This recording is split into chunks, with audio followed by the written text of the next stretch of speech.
Hi, hello, hey, hi, hello, everyone. Anthony Fantano here, internet's busiest music nerd. I hope you are doing well, and it is time for our weekly track roundup, where I go over what I felt were the best and the worst tracks of the week. They are all linked down below, like usual. I want to give a shout out to our sponsor in this video, the good people over at The Ridge. There they are. They make these nice, nifty, metal-plated wallets that fit nicely in your front pocket. They are minimalist in style, and you can grab your own using the link down below with promo code MELON, 10% off.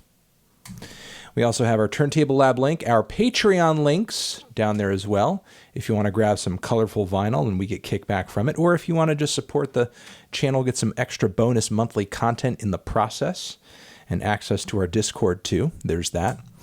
And I want to do a few EP shout-outs that are linked down below that you should definitely try out. We have a new Serpent with Feet EP streaming on Bandcamp right now. Listen to it and get it. New EP from Kult Krimes, who did a fantastic job helping us put out that wonderful charity compilation a while back. So shout out to Kult Krimes. And the new EP, which is linked down below. Try it for yourself. And also FrankJavCee, who has come through with a quality little EP, this I Love Hating You project, which the title track, the lead track off of that is quite good. I think is actually one of Frank's best songs, hands down, point blank, period. The hook really bursts on this one, and it feels like one of his most self-serious songs, too. So give it a listen. Give it a try. All right, let's get into the worst tracks this week, of which there were a lot. There were a lot of bad songs this week, and there were some other songs this week that I'm sure some of you enjoy, but for reasons that I will go into, they rubbed me the wrong way personally. Okay, let's go. Let's see. First off, YG, Laugh Now, Cry Later. New single, very, very, very utterly boring, underproduced, not a strong hook either. This is a total throwaway of a track. Have no idea why he released it. I suppose his vocals are kind of intimate on the song, which is not bad because YG does have a voice that I like. He does have a personality, but this is not one of his best performances. So without a strong beat or a chorus to carry that, there's not really a whole lot to this song. Moving on from there, Sia. Saved My Life is the name of this new cut over here, and I was utterly disappointed by it. I think it is one of her most generically written songs in a while, and on top of it, the vocals on the chorus aren't even really that great. Actually, one of her less flattering vocal performances, in my view. On top of that, the verses are sort of like that stereotypical, very subdued, under-delivered type of pop verses that only exists to bore you into a lull, just so the hook feels like it's hitting harder than it actually is. That is a quality about Sia's music in the past that I have commended her for sort of avoiding. I thought that she was kind of above this very thin and cheap sort of pop song trope, but she has dabbled in it here for whatever reason. Moving on from there, new track from Remo Drive. The band is still not really bouncing back from a lot of the quality material on their debut. I feel like they're really almost in no man's land at this point, especially on this track over here, Star Worship, which I think is one of the blander songs I have heard from them thus far. I feel like the further we go with Remo Drive, the more we just trend into very bland indie rock, unfortunately. We also have a new track from Machine Gun Kelly. MGK is going in a bit of a rock direction with this song, kind of a pop rock and pop punk thing. It's not incredibly good. And the vocals are actually very unflattering. The instrumental is generic and boring. For a song that is supposed to have a bit of an edge to it, there's not really a whole lot of bite to anything that is going on here. So, yeah, pretty drab. We also have this new song from HAIM. I wanted to like it so much. I Know Alone. But the instrumental on this thing is so skeletal and redundant. The beat actually gets a little annoying after a while, and on top of it, the sisters the HAIM sisters. Their vocals are so heavily processed on this song to the point where it just sounds alien or robotic. It's not a great sound. It's not a great sound, and I don't think it's one of their stronger songs either. First track from this new LP, I was truly and honestly disappointed by. But so far, nothing else has sounded like this. So I guess, there's that. But this is certainly a song that I will be skipping once this record drops. Glass Animals. Speaking of vocal processing, this track features even worse vocal processing. The vocals just are manipulated to the point where they sound utterly soulless. Not only that, but the instrumental, like the title sort of suggests, is dreamy, but it is dreamy without much in the way of textural or sonic exploration. It's just a lot of bland and uneventful sounds. It's more not so much dreamy, but just putting me to sleep in a very unflattering way. We also have French Montana, Tory Lanez. Tory's performance on this track is not all that bad, but this is one of French's more embarrassing songs, if you ask me, because his flow and delivery sounds absolutely silly. The beat is pretty much a throwaway as well. But I guess kudos to French for keeping it up despite sounding foolish in that weird little tiff that he had with the internet over whether or not he has more hits than Kendrick Lamar, which is ridiculous. We also have a new track from Lil Baby, as well as 42 Dugg, We Paid, which is just a very tuneless, annoying, generic piece of auto-crooned trap. It's very much a throwaway as well. Let's get into the tracks that I thought were meh. Not terrible, but not blowing me away either. You may enjoy them a little bit more than me. Let's go.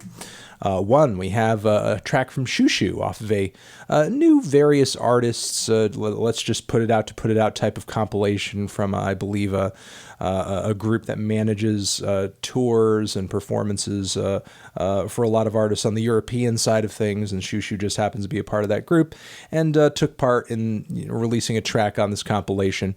And I Swallow the Moon is the cut. I'm not super crazy about the instrumental, but Jamie's performance here vocally is pretty dramatic, so, check it out. We have also a new track from Big Thief. A lot of qualities of the writing of this song, especially in the chords at certain points, reminds me of like a classic Beatles track, but Love in Mine. It's a cool piece of indie folk with some pretty idiosyncratic vocals. Moving on from there, we also have Lover's Lane. This track from an artist that I have just recently been turned on to. His name is Polari.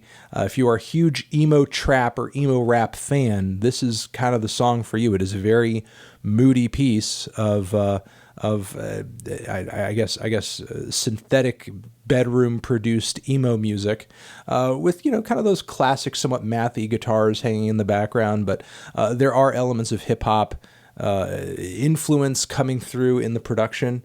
It's a really cool blend of, again, emo and hip hop, but it leans a bit more on the emo side. I will say that.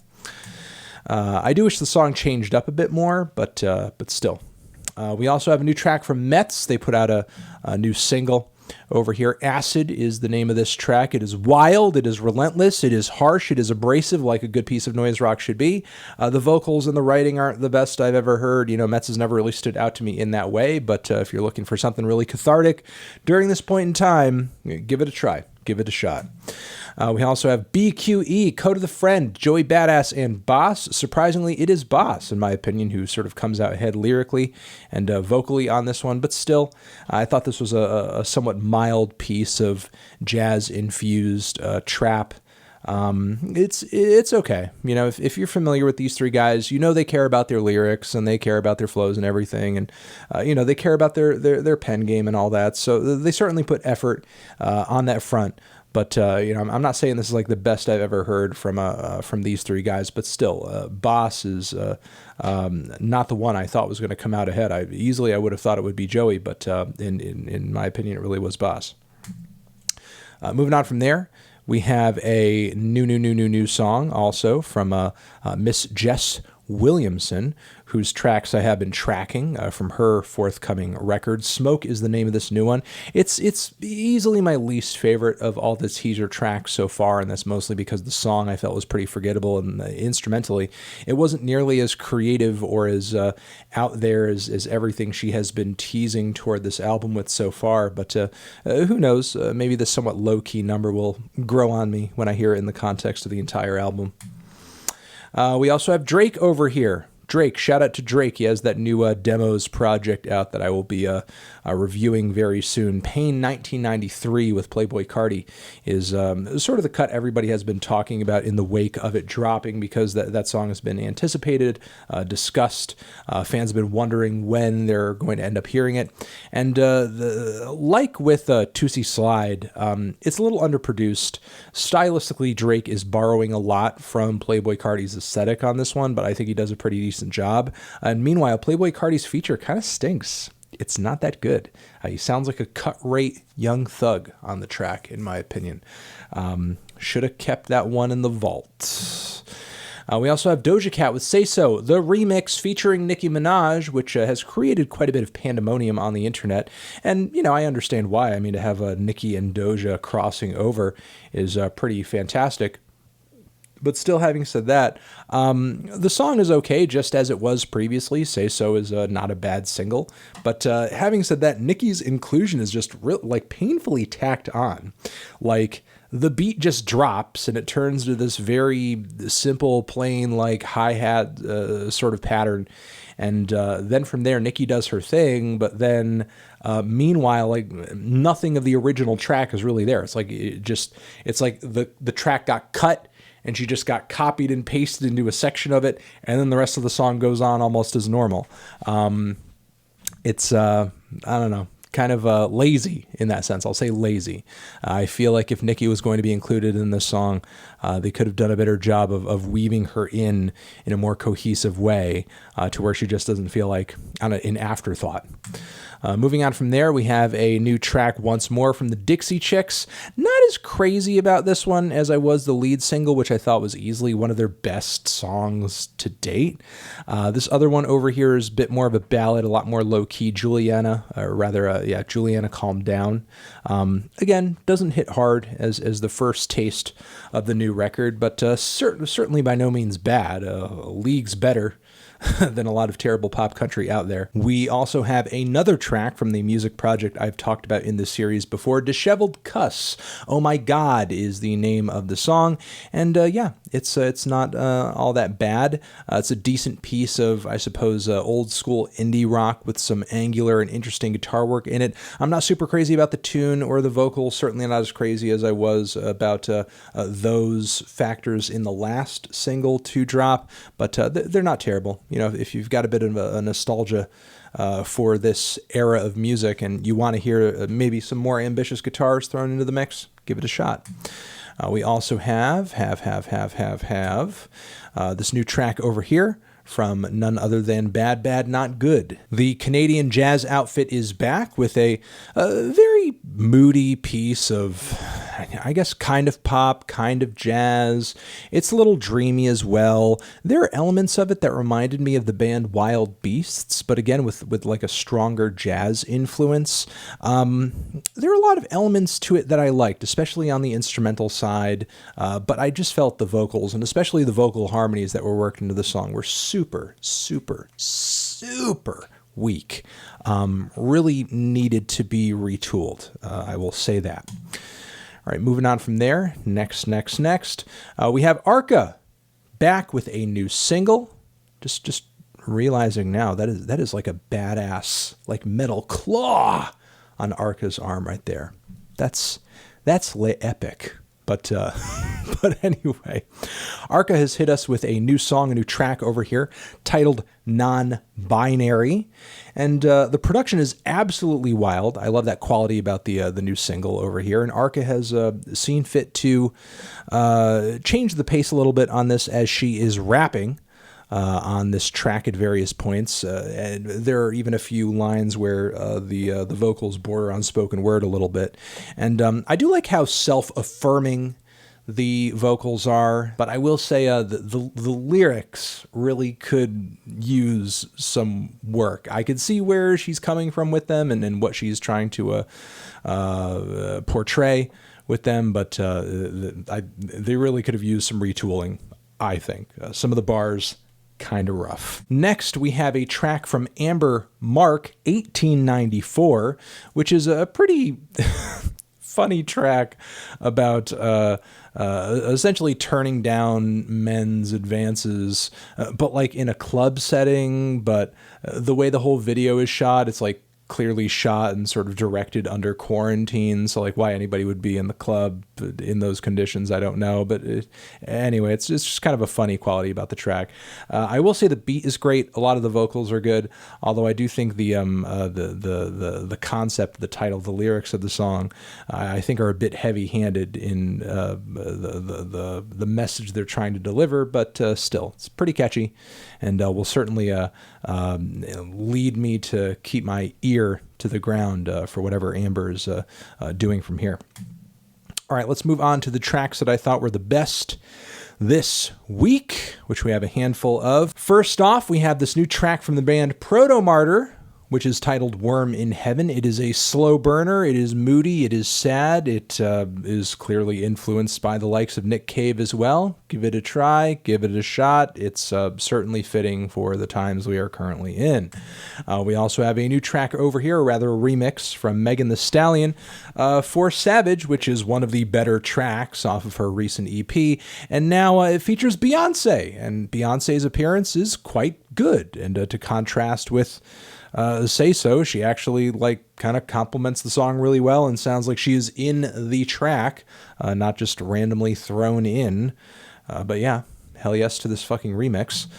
Moving on from there, we have Lucy Dacus, singer-songwriter, doing a Yo La Tengo cover of Tom Courtenay, and it's quite a good rendition. You know, it's low-key on her guitar in what I assume is her apartment. You know, nothing in terms of like huge production value or anything, but it's still a good rendition.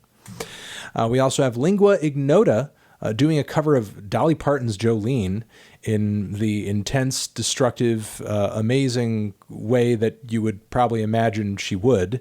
It's great. It is immense, and I will say nothing more than that. We have Jessy Lanza over here with this new track, Face, which I'm digging quite a bit because I think this is one of the most fantastically produced Jessy Lanza songs of all time. It's really jittery. I'm loving the house grooves as well. It's a little out there. I'm digging it quite a bit. And, the vocals aren't too bad either. So give it a try. Give it a shot. We also have the band HAIM over here, who hails from Spain, I believe. Just Like the Kids is the name of their newest single over here, and I am loving it. Now, in the past, HAIM's music has always been very grating to me, a bit of a turnoff, because the recording quality of their stuff was just a little too lo-fi. I felt like they did a great job of upping the fidelity a little bit on this track while still kind of maintaining that rough around the edges. You know, we're just a band of friends making some fun music type of vibe, which again I thought was really good. And the song isn't bad either. The song is actually quite good in my opinion. I feel like this is HAIM kind of really reaching a creative balance here, a very good one in my view. All right, moving on from there, Gorillaz, Song Machine, newest output from that is this track featuring the late Tony Allen and also Skepta, How Far. It's got some amazing production on it as well, while it doesn't really have the presence of Damon Albarn's voice, which I would have liked to some degree. It still is another great piece of music from the Song Machine series, so Gorillaz continue to kill it.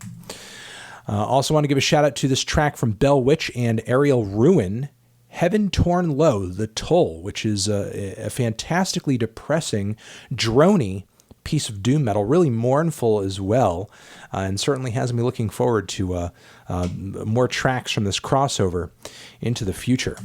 And that is going to be it for the weekly track roundup, everyone. Thank you very much for watching. Hopefully you got some good recommendations out of this video, and I will see you in the next one. Anthony Fantano, weekly track roundup, forever.